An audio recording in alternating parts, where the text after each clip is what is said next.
Are you looking for how to fix Facebook not opening problem, Facebook not working problem, or Facebook login problem? In this video, I show you how to fix Facebook not opening problem, Facebook not working problem, or Facebook login problem. For solving this problem, go to Play Store, search for Facebook, uninstall Facebook. Now go to Google Chrome,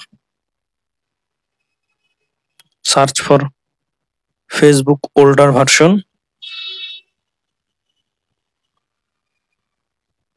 Now click on first link. Now install any Facebook older version. Download. Wait for completing the download. Now install Facebook older version.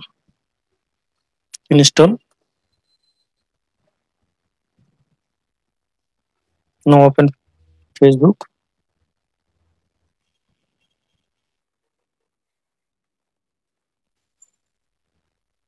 Now log into your Facebook account.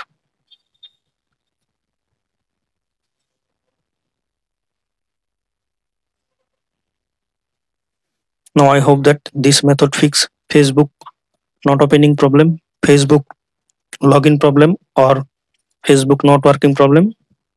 Thanks for watching. Don't forget to subscribe. Tamal's Guide.